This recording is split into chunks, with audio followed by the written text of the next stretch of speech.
Next member of our panel is Dr. John Howard. He's director of the National Institute for Occupational Safety and Health at the Centers for Disease Control and Prevention. And actually, Dr. Peters, if you don't mind, you could stay up here. We're going to bring up the other name tags. Just have a seat. Thank you very much, and I want to thank Dr. Lurie, the IOM, and the National Research Council for getting us all together. What I'm going to do today for you is rather a deep dive into 5 personal protective equipment knowledge generation priorities, along with 3 biological behavior priorities. The thing I wanted to emphasize at the start is that, while today we're talking about Ebola virus, I think it's important to note that all of the issues that I'm going to raise really have broader applications for pathogens. And certainly if we see in this internationalization of the world in terms of infectious diseases, if we see more of these events, all of these issues I think are going to be extremely important for us. So the 5 that are PPE issues. 1, how do we quantify worker exposure to match appropriate PPE with the required level of exposure protection? What research is needed to determine appropriate test methods to demonstrate that a given type of PPE will protect the worker? What are the most effective donning and doffing procedures to prevent self-contamination? Are there novel PPE designs that will be more effective for healthcare workers to use in patient settings? And lastly, it's not just FedEx that's interested in logistics, but how can we best understand PPE utilization in the healthcare system to better inform supply chain issues? So the first question, matching PPE with required level of exposure protection. Here, the issue is proportional protection. And I think it's an important one. It's an important research topic.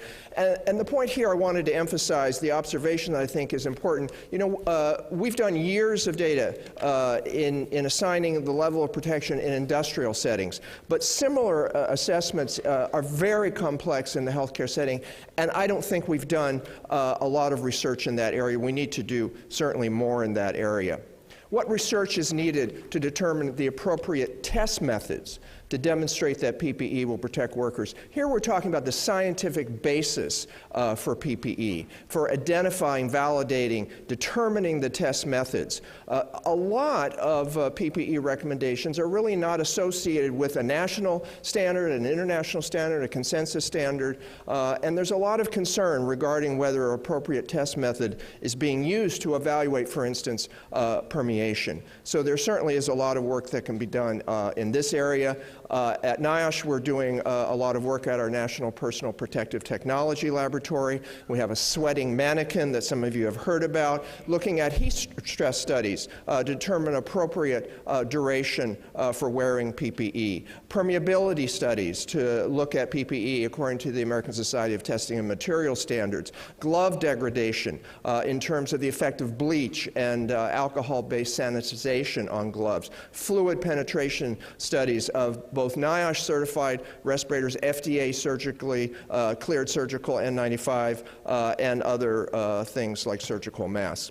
3, what's the most important effective donning and doffing? And here the emphasis is not so much on the donning, these are clean items, but in use, during use, and especially during doffing. Several speakers have spoken about this before. It's extremely important to prevent self-contamination. The 4th issue, are there novel PPE designs that will be more effective for healthcare workers to use in patient care settings? These are very unique settings, and they're very stressful settings, both for the provider as well as the patients involved.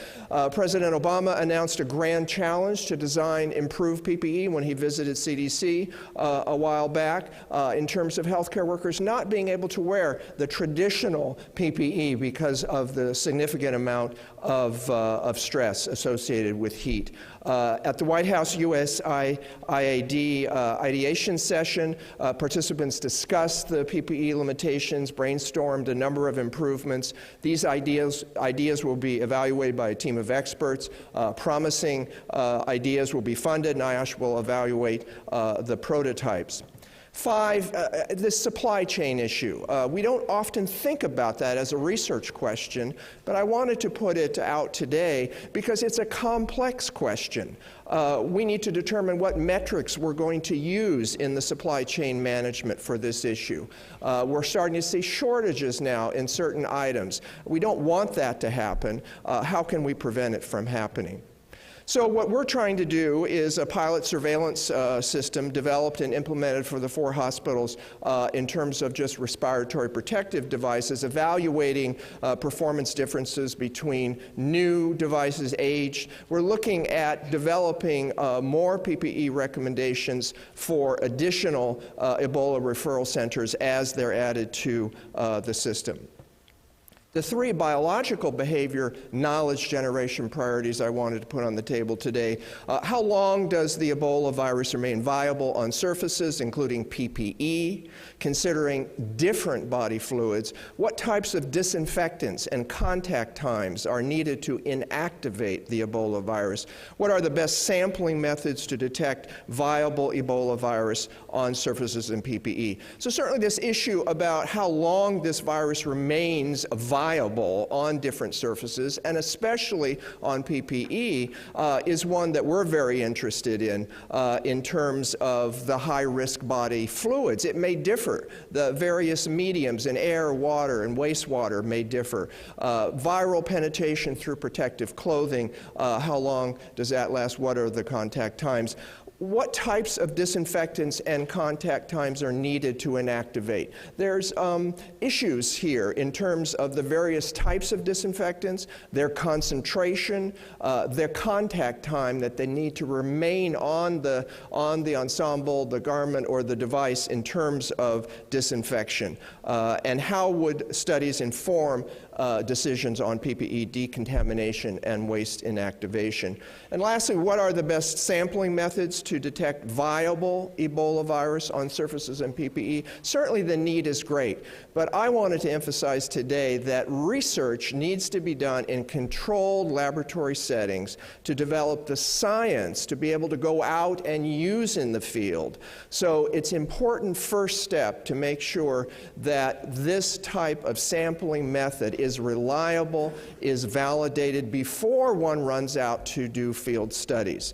And I think that's where I'll end it. I wanted to thank everybody who helped me at NIOSH prepare this presentation, especially the staff at our National Personal Protective Technology Laboratory in Pittsburgh, Pennsylvania. Thank you. Thank you.